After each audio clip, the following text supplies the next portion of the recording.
All right, this is the number one green area at Darmore Club. We just got part of it cleared out here. Rain came this morning and we stopped. This right here looked just like this. This is where the sand and gravel were stripped over 100 years ago, and we started clearing for where number one green is going to be.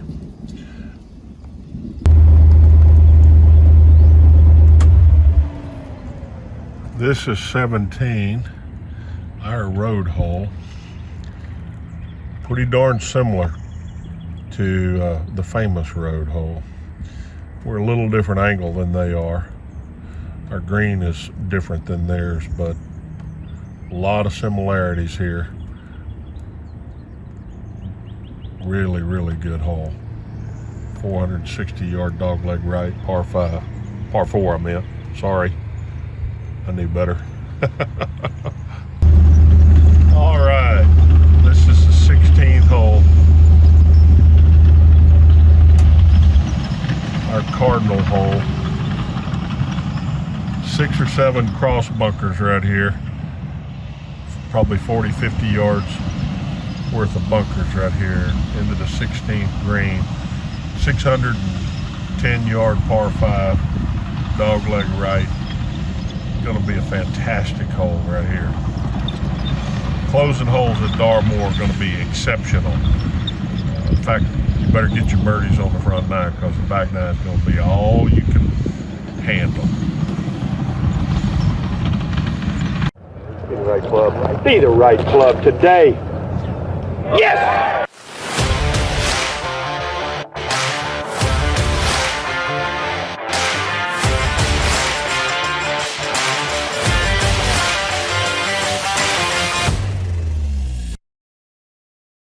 All right, everyone. Welcome to episode 10 of the Be the Right Club Today podcast.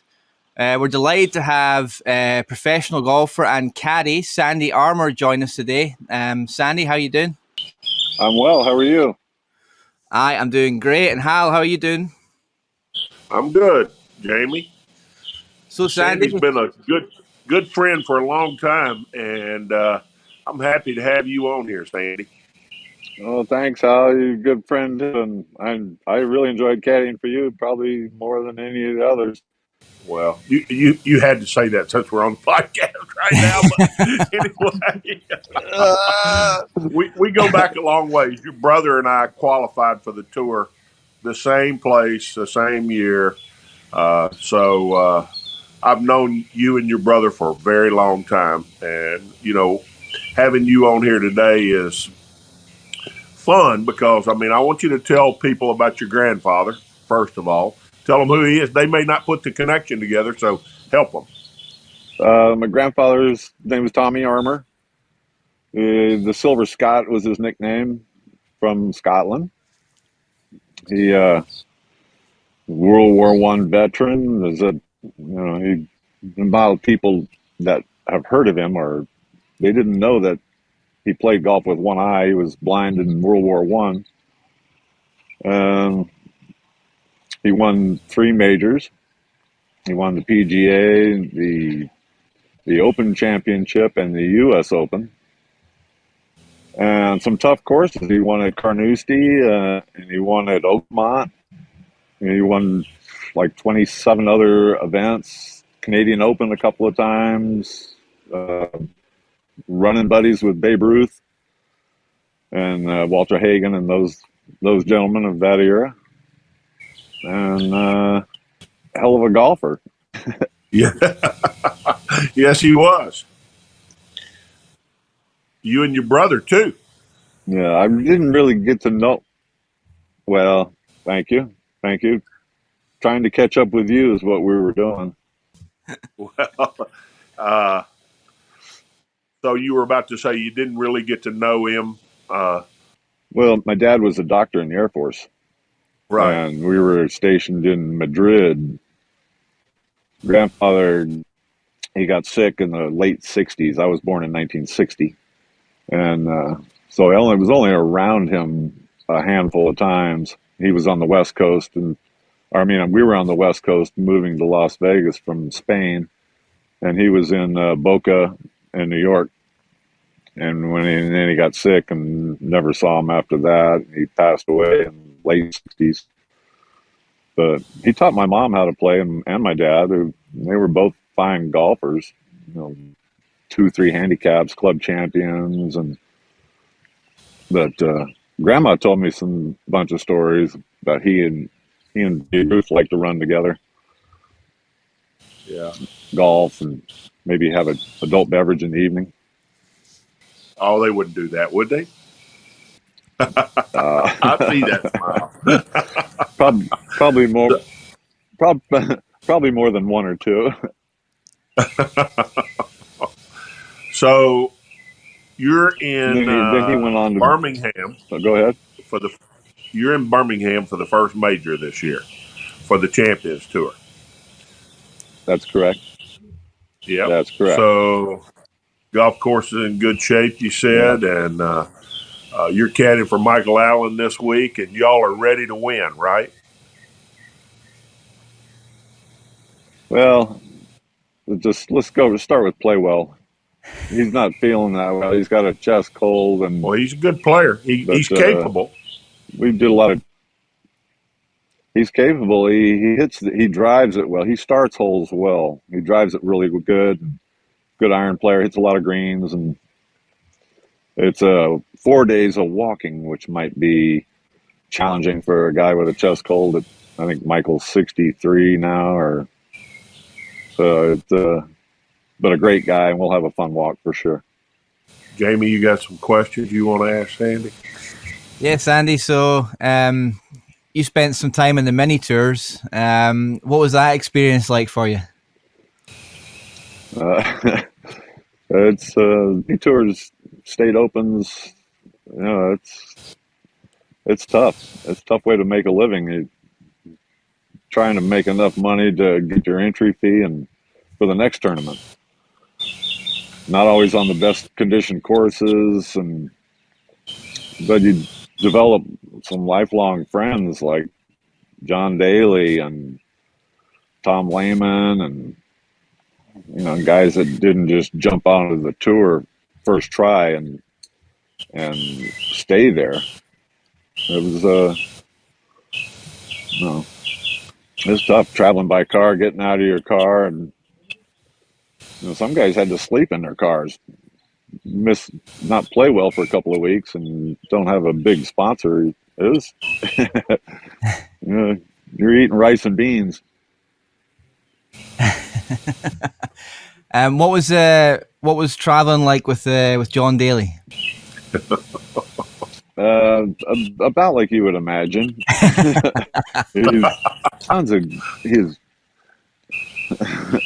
He was a great guy. He really is. He doesn't treat himself actually the best, but he does a lot of charity work. I don't know if you remember that, like at Hazeltine, I think it was, lightning hit a tree and it killed a man that was like mid to late 30s and had 2 or 3 kids.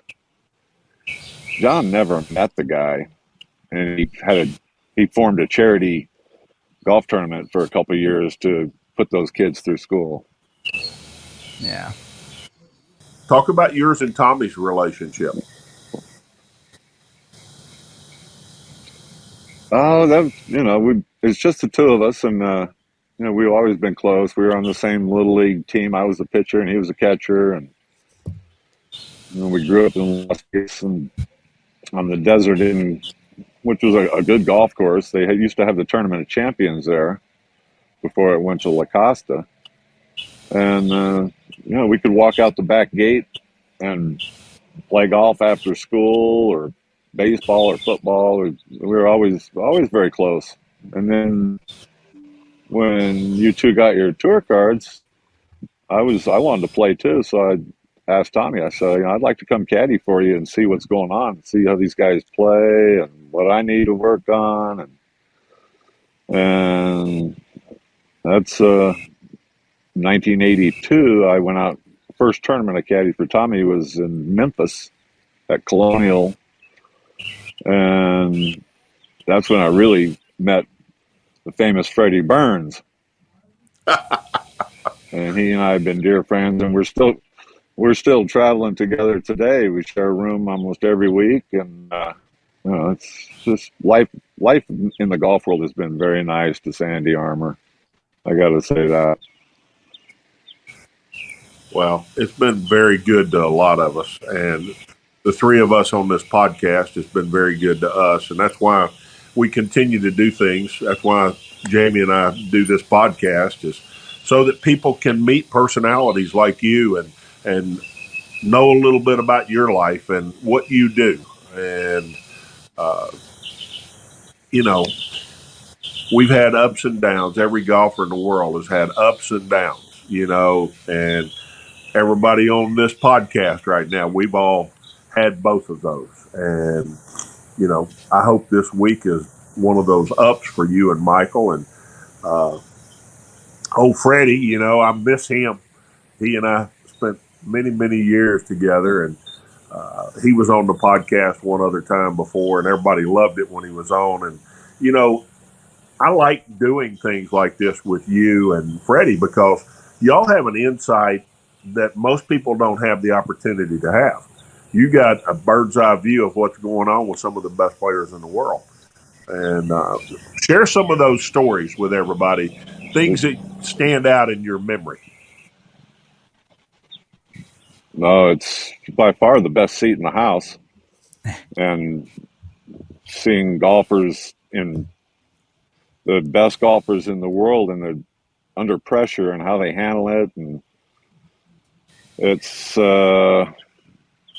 maybe some of the greatest rounds I've seen. I caddied for Olin Brown for 7 years before he sold me to Darren Clark.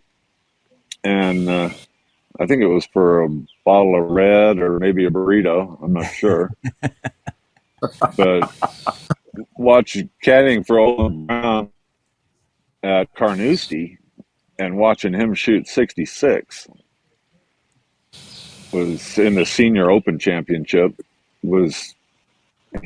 Every shot he hit was a high quality shot. Every putt looked like it had a chance to go in on an extremely difficult golf course.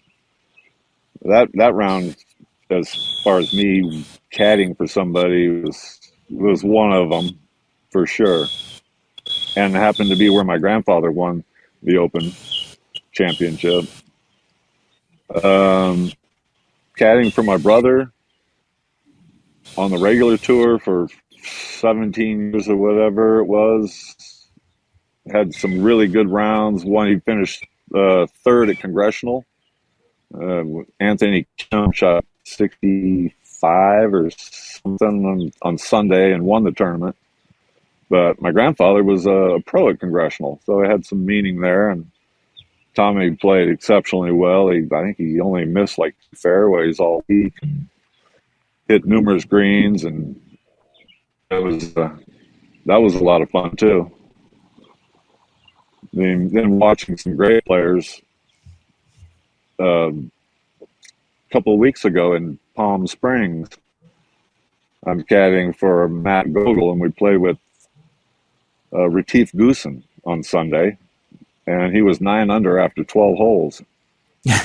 And you just watching somebody like that not miss a shot on a good golf course, it's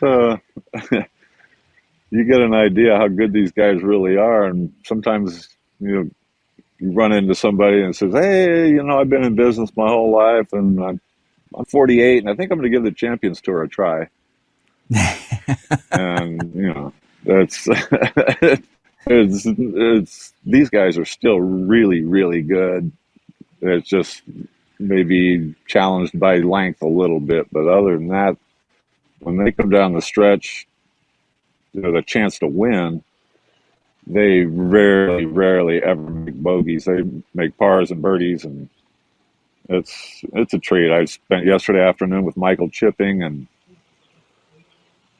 Ernie Els came by with his son, playing a late practice round, and It's a really cool place to be when you're over 50 and playing, being friends with Hall of Famers, and they're regular people, and they're just really, really good and love what they do, and I've been blessed for sure.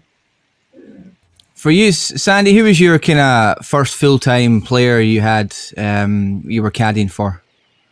When did you first start doing that? I caddied for my brother, Tommy Armour the third. Yeah. He's 15 months older, and I caddied for him for half the year in 1982, and then I went on and played myself, and played all over the world in 20 different countries: Australia, South Africa, Asia, Europe, all over, almost every state in the U.S. And then I had a teaching center with Hank Haney. Yeah. For about 5 years in Southern California, and that was a blast. Yeah. I had a number of young Korean kids, and they all were in high school, and they all got scholarships at major golf universities, and that was very gratifying. And their parents, continue to thank me, because not only did the kid feel a great accomplishment and self-confidence, but it, saved the parents a couple $100,000, I would think. So they're grateful. And then I started caddying full time for Tommy on the regular tour, and we packed up a car, and he and Hal flew a lot. Yeah. And Freddie and I would drive a lot, and they just made so many nice people, Nick Kurtz and Ben Crenshaw. These are quality individuals. Yeah. And not having a 9-to-5 job, being out on the best golf courses with the best golfers, and when you play well, you get paid nice money, not like today. Today's money is just amazing. These guys are fortunate, and I think some of them should express that more often than that's golf has exploded, and we'll see how they handle it. Yeah, it's changed a lot over the years. The money that's getting given out. Hal's got a check in here from when he won the PGA in '83, and it's not quite as much as what they get now when they win the. That's right. It's a little bit less than what they get now. So when you were working, I know I've listened to a couple of podcasts you've done in the past, like when you were working with Darren, and you've obviously worked as a coach. So how much time do you spend with your players you're caddying for now? Do you talk to them much about their own golf swing still?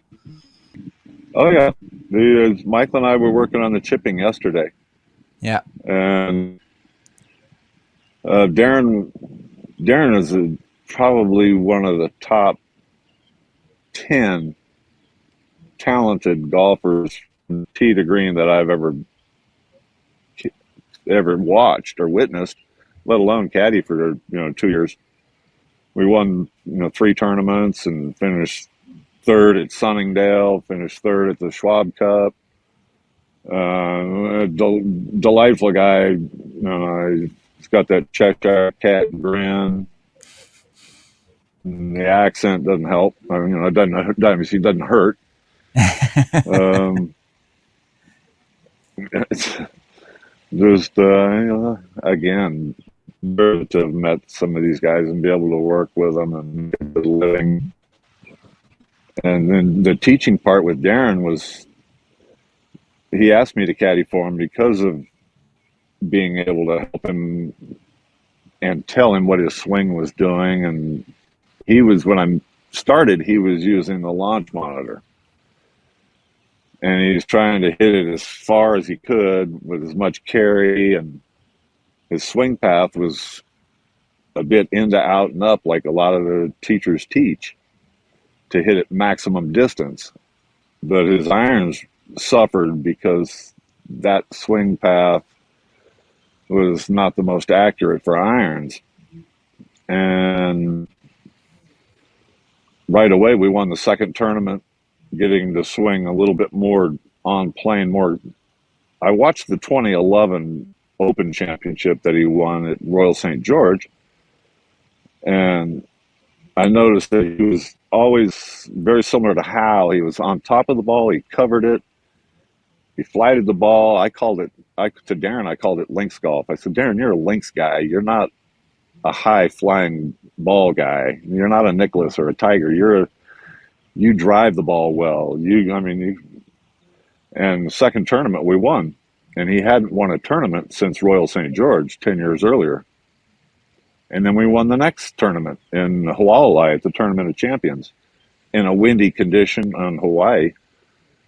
And that was gratifying. Not just the money that I made, but helping somebody get back on top, and it's great. I learned a lot from Jose Olazabal. What a prince of a guy he is. He's helped me. About 5 years ago in Newport Beach, I asked him, I said, Jose, can you tell me how you chip? Because every time you chip, it either hits the cup or it stops, a foot or two. It's like you're the master. And he said, okay, I'll show you what I do and I'll help you. But you cannot tell Olin Brown. Because I was caddying for Olin at the time. And it was just his humor. And I was sharing some of that with Michael yesterday, with Michael Allen. Yeah. And he's like, wow, he was, I used to roll the face open and then try and hold it to keep the bounce. And he said, you're telling me and you're showing me videos of Jose, who everybody knows is the master, and he and Seve, a short game, and his face is shut. He goes from closed to open. Mm-hmm. And I said, yeah, well, he told me that he likes the club adding loft and adding bounce. So if the face is what people think is closed, going to open, that happens. If you open the face right away and then you start closing it, now you're taking loft off the club and you're taking bounce off the club, and you're exposing the leading edge to the ground and the rough, and especially Bermuda rough. If you're into the grain and you're not using the bounce, you can see some embarrassing shots from high quality players. So the teaching part is I'm able to coach some guys and help them, and that's rewarding too. Yeah. From Olazabal, now he obviously spent a lot of time with Seve. Did him and Seve have the same chipping technique, or were they slightly different? No, very different, extremely different. Seve liked his wedges to be shaped with almost onset. Okay, for anybody listening, that means that the leading edge is almost on the left edge of the shaft as you're looking down. Jose likes a double bend, so now the leading edge is near the back of the shaft. And Seve would open the face at address with different clubs and close the face. Jose stands very square to the target with the ball in the middle and the face almost always square to the target. He never lays it open on its back or whatever. And they really were very different, and both extremely, effective in their different styles. And, it's Jose, like I said, has taught me a lot about chipping, because he uses the same technique in the sand. Square stance, ball in the middle, square face. And it's a very simple process, and therefore it's a lot easier to repeat. Yeah. Doesn't require a ton of practice. If you're laying the face open, well, now you got to, where are your hands? Are you leaning the shaft too much forward or back? And then are you opening up your body too much? So you're getting a glancing blow, hitting a lot of chip shots off the toe of the club, or the hosel was exposed, or Jose's is very, very simple. And again, fortunate to have gotten to know him and him share what he does, what got him in the Hall of Fame, because it wasn't his driver.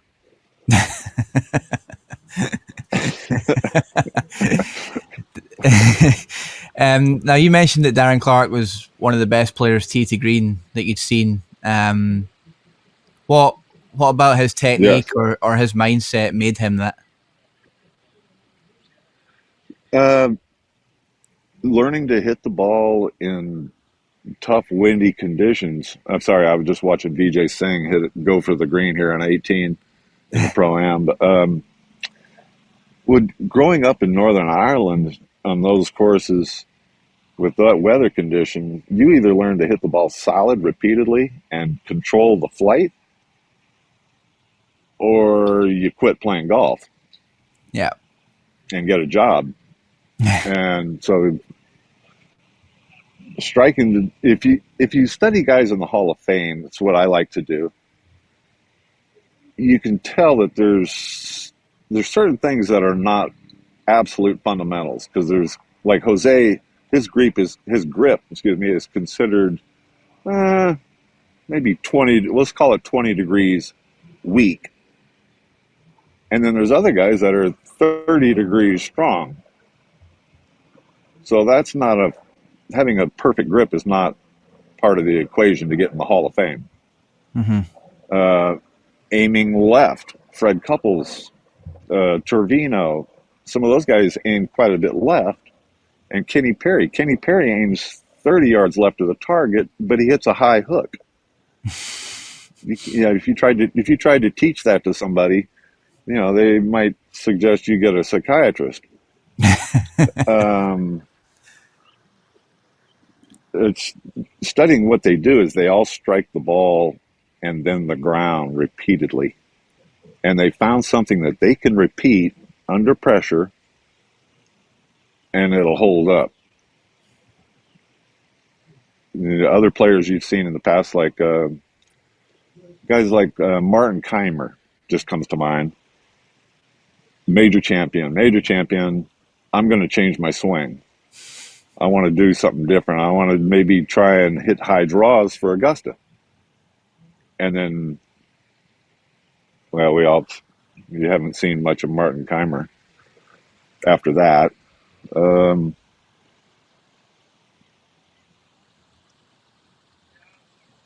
Some guys, like Kenny Perry, his fade actually draws about 2 or 3 yards. His normal shot draws about 10 to 15. Yeah. But he knows he can repeat that. Even if there's water right or what the wind's doing, they hit the ball solid repeatedly, and they repeat.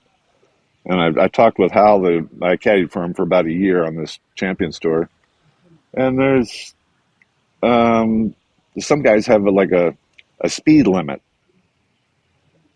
If they try and hit a ball too hard, their swing gets quick, and the face isn't where they think it's going to be at an impact. If you ask Nick Price to slow his swing down, or Tom Watson, you probably never heard from him. Yeah. If you ask Fred Couples to speed up his swing, or Vijay Singh, you probably would have never heard of them either. So it's a personality thing, and what fits what you're comfortable and what you're able to repeat. And Butch Harmon is the coach he is because none of his students have the same looking swing. So that's he's worked with Dustin Johnson and Fred Couples and Phil Mickelson and Tiger, and he's able to get to them, what their strengths are, what their weaknesses are, and how to avoid having to play with your weaknesses.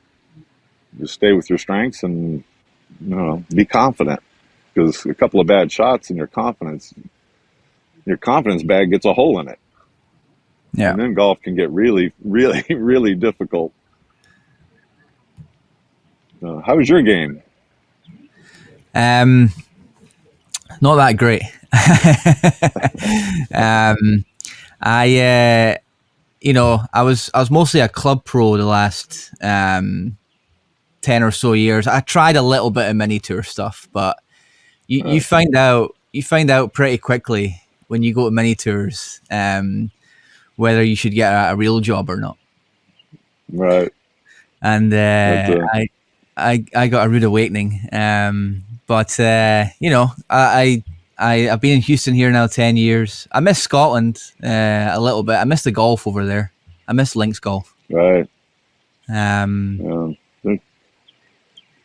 It's the other thing is a lot of these teachers today, they're so wrapped up in the launch monitor, and speed is really important if you want to play on the PGA Tour, because all those kids are in good shape and they hit it a mile, and to compete you can't play from 40 yards behind them.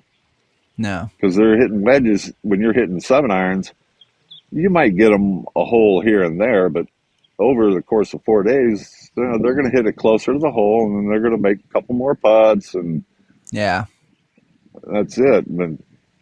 But the laws of, like, I believe Hal hit the flag 4 times at Pebble Beach, at the Pebble Beach tournament, in one tournament.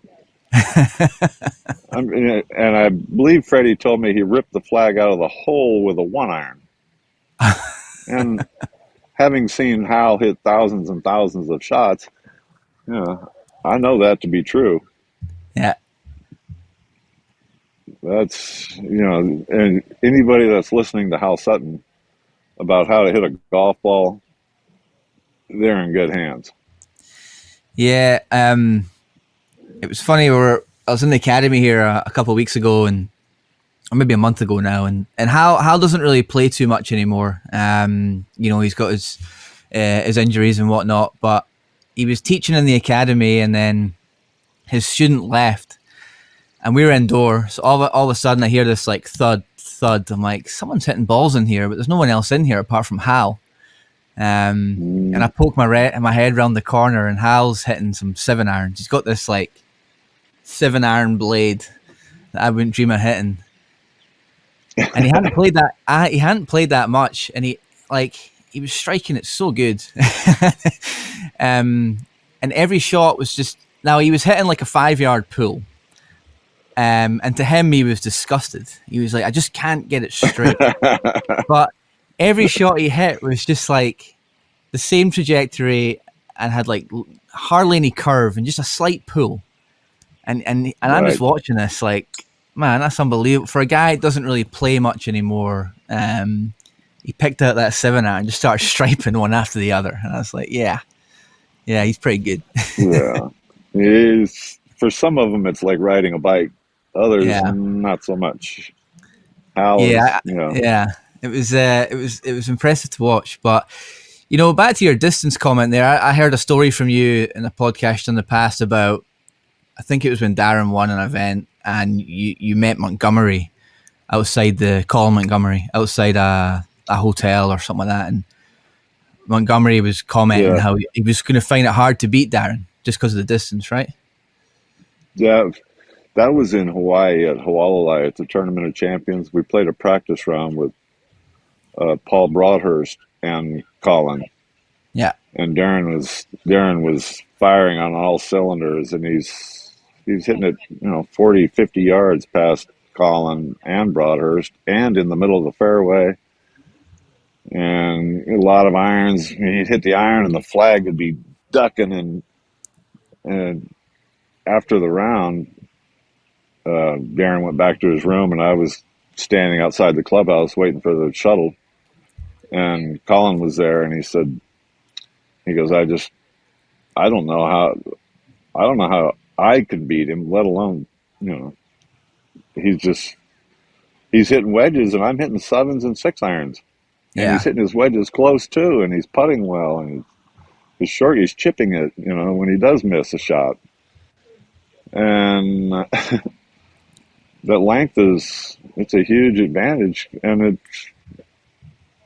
it's kind of, I agree with some of these people that some of the courses are becoming obsolete, and they're great courses. Yeah. I know, like Pebble Beach is only, I don't think it's officially over 7,000 yards. Mm-hmm. But they got small greens, and if there's some wind blowing there, it's a very difficult golf course. But if it's calm, as Tiger showed years ago, if it's calm there, 65 is par for him. Yeah. And that's because he's driving it, 300 plus in cold, heavy air. So you're hitting wedges, you're hitting wedges at 10 flags, and you're damn good with a wedge. You're gonna shoot in the mid 60s. Yeah.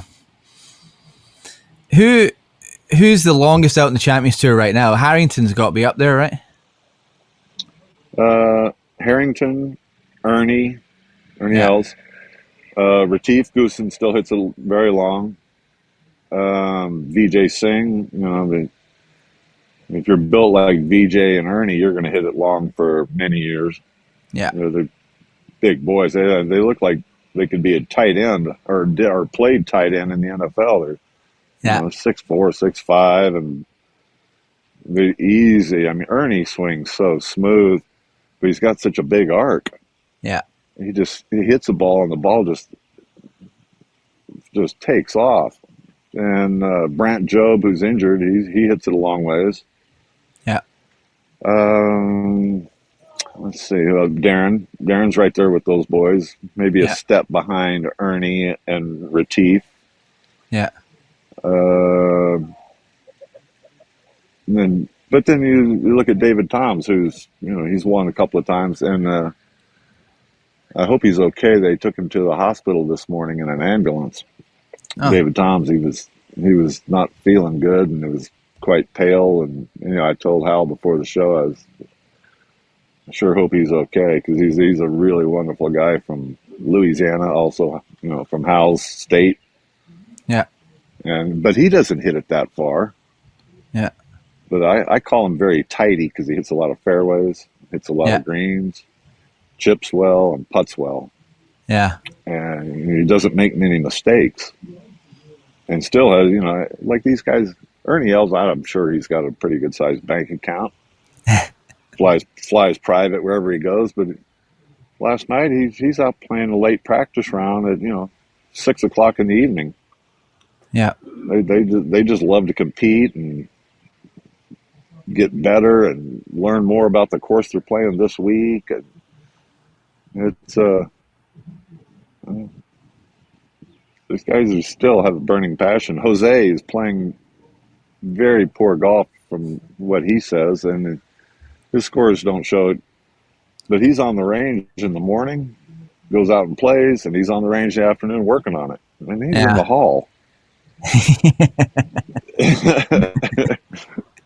If they get that bug and don't lose it for a long time, it's just fun to be a part of this for sure.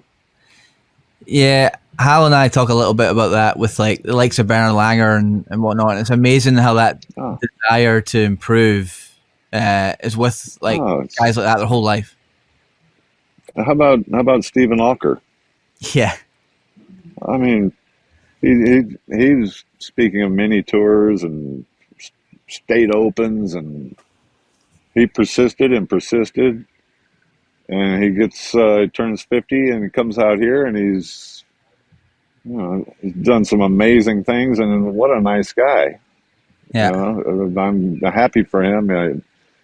He lost his caddy in January. A dear friend of mine, Sam, passed away, and Sam was on the Corn Ferry Tour with him as well for a handful of years, and that's tough living, grinding it out, practicing, and then you finally get to the big show and the senior tour and start winning tournaments, finishing top 10 almost every week, top 5, third, second, first. and he's out here before the pro-am this morning hitting balls, and he'll probably hit some afterwards. It requires to be on top, to beat these guys. Yeah. You get better stay sharp. Yeah, I mean, you've seen it. I've seen it a little bit, but like when you're grinding mini tours, even Corn Ferry Tour, a lot of people out there maybe listening, it's a grind. You got to really want it if you're going to hang around there for a long time. Yeah, well, there's guys that work smart, and there's guys that work hard. Yeah, and there's a big difference. I mean, granted, you need to hit it long, but you can hit it. Let me say this: you'd rather be long and wild, yeah, than short and wild. You can't Yeah. play. You can't be short and wild and play professional golf. Nah. You can be long and wild, and then 70% of most shots happen within 120 yards of the hole. Yeah. So if you're spending 70% of your time on the range hitting drivers and so on, your short game is probably going to suffer, and you'll probably end up staying right where you are. Yeah. Bernhard Langer, people ask me, I've been around the course with him many times in tournaments, and he misses the ball so well. When these guys are playing really well, when they hit a shot and still have a birdie putt, they're really tough to beat. Yeah. It's just it's amazing. Sometimes Bernhard may not hit the best sounding shot. Yeah. And you look up and it's still going, this one's 5 yards left of the flag, and it has, pretty good distance too. He's like, that was his bad shot. No wonder he's won 45 of these tournaments on this tour alone. I think that's great advice. Yeah. Sorry, go ahead. Awkward is doing the same thing. Yeah. He drives it. He's got good length. He has good flight on the ball. His misses. He's got birdie putts with his mishit shots. Yeah. And if you can get to that point, then you can think about playing against these guys. Yeah, you're gonna have a chance. My miss hit was a 20-yard pull hook with a 7-iron, so I didn't have much chance. But I think that's great advice for listeners to the pod. A lot of people tune in are looking for advice in their own game and practicing. If they can spend more time practicing their short game, get the wedges and the putter in their hands and put themselves around the green and practicing getting up and down, I think that's way more beneficial than standing in a range and belting 7-iron after 7-iron after 7-iron. True. There's some things that, even with all the technology, haven't changed. To hit a golf ball straight, you need to have straight backspin. Mm-hmm. And if you create your swing to do that, you got a better chance of keeping it out of the trees and the ponds and the bunkers. And if people listening that need a slice, a lot of golf is opposite. Yeah. If your ball is going right, they swing more left, and that puts more slice spin on the ball. Yeah. You need to swing more right if the ball's going too far right to counter the spin. Yeah. And they look at themselves. Well, I lifted my head. Well, probably not. You hit the ball. Yeah. Yeah. If you're missing the ball completely, then you might consider that you're lifting your head. Yeah. Or your clubs are too short.